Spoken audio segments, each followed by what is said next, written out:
Bem-vindos ao episódio 3 da série Por que a Bíblia é Confiável? Hoje vamos enfrentar o mito do telefone sem fio. Sabe aquela ideia de que se o texto foi copiado tantas vezes por séculos, a gente não tem como saber se ele foi alterado? Pois é, essa é uma dúvida muito comum, e a resposta que a gente vai ver hoje, ela pode surpreender. Então, vamos analisar isso com calma. A imagem do telefone sem fio é, na verdade, bem enganosa. Pensa bem, no jogo é uma mensagem só, sussurrada numa linha única. Qualquer errinho no começo já contamina todo o resto, sem chance de corrigir. Só que a transmissão da Bíblia foi o exato oposto. Não foi uma linha única, foi uma rede, várias cópias sendo feitas ao mesmo tempo em lugares diferentes por pessoas diferentes. E essa multidão de testemunhas é a chave, porque ela permite que a gente faça o que é impossível no jogo, comparar uma com a outra para achar o original. E é aqui que a gente chega no ponto que vira toda essa discussão de cabeça para baixo. A lógica parece fazer sentido, né? Se tem mais cópias, tem mais chance de erro, e aí vira uma confusão danada. Mas, e se essa lógica não estiver contando a história toda? E aqui está a grande virada de chave. Ter muitas cópias não gera mais confusão, gera mais testemunhas.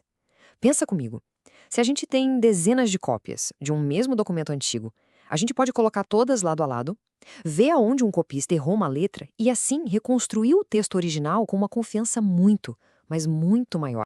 E olha, quando o assunto é o Novo Testamento, o número de testemunhas que a gente tem é impressionante. Estamos falando de mais de 5.800 manuscritos só em grego. Cada um deles é como uma peça de um quebra-cabeça gigante que nos ajuda a confirmar o texto original. Então, longe de ser um problema, essa quantidade enorme de evidências é a nossa maior força. Mas é claro, com milhares de cópias feitas à mão, é óbvio que iam aparecer diferenças entre elas. E a gente precisa falar sobre isso abertamente. Essas diferenças são o que os estudiosos chamam de variantes textuais. Mas o que isso quer dizer na prática? Primeiro, vamos definir os termos. O que é um manuscrito? É simples. Um texto antigo, escrito à mão lá da época antes da invenção da imprensa. Uma cópia, como o nome já diz, é o que resulta da reprodução desse manuscrito. Um trabalho que era para ser exato, mas que, claro, era feito por seres humanos. Então, uma variante é simplesmente qualquer diferença, por menor que seja, que a gente encontra quando compara duas ou mais dessas cópias. Pode ser uma letra trocada, uma palavra fora de ordem, um pequeno deslize do copista. E aqui um ponto super importante: não dá para confundir variante com tradução. Traduzir é pegar o texto original, em grego ou hebraico, e passar para o português, por exemplo. É um processo totalmente diferente de copiar o texto na língua original. Tá, e o que os especialistas fazem com essas variantes? O processo é muito metódico. É uma ciência chamada crítica textual. Primeiro, eles juntam todos os manuscritos que existem.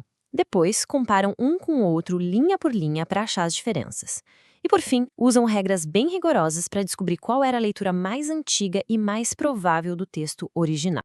É por isso que, se pegar uma boa Bíblia de estudo hoje, vai ver um monte de nota de rodapé falando sobre essas variantes. E olha, isso não é um jeito de esconder um problema. Muito pelo contrário, é um sinal de total transparência e seriedade acadêmica. Essas notas mostram exatamente onde os estudiosos estão trabalhando para garantir que a gente tenha a leitura mais precisa possível. Ok, tudo isso é muito interessante, mas leva à pergunta de $1 milhão, não é? Essas diferenças afetam as crenças principais da fé cristã? O Evangelho, a mensagem central, está em risco por causa disso? A resposta está bem aqui nesse gráfico.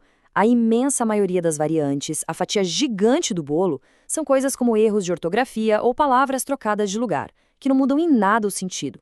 Outra parte são diferenças pequenas, sem grande impacto.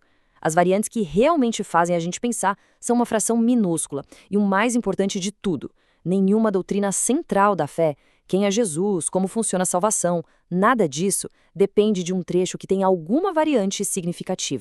E sabe por quê? Porque as doutrinas essenciais do cristianismo não se baseiam em um versículo perdido aqui ou ali. Elas são ensinadas várias e várias vezes, de Gênesis a Apocalipse. A base delas é construída sobre a mensagem consistente da Escritura inteira.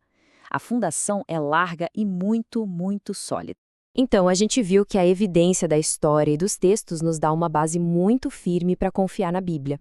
Mas, para os cristãos, existe ainda uma outra camada de confiança, que é teológica, a promessa do próprio Deus de que a sua palavra não se perderia. O profeta Isaías, séculos e séculos antes de Cristo, já declarava essa verdade com toda a certeza. A erva seca e as flores caem, mas a palavra de nosso Deus permanece para sempre. O próprio Jesus, lá em Mateus, reforça essa ideia de um jeito impressionante. Ele diz que nem a menor letra, nem o menor risquinho da lei vai desaparecer. É uma afirmação muito forte sobre o quanto a palavra de Deus é duradoura e precisa. E o apóstolo Pedro, séculos depois, amarra tudo isso. Ele cita Isaías e confirma que essa palavra que dura para sempre é exatamente o evangelho que foi anunciado. A confiança que vem da história e a promessa de Deus andam de mãos dadas. Resumindo a história, a ideia do telefone sem fio simplesmente não funciona para a Bíblia.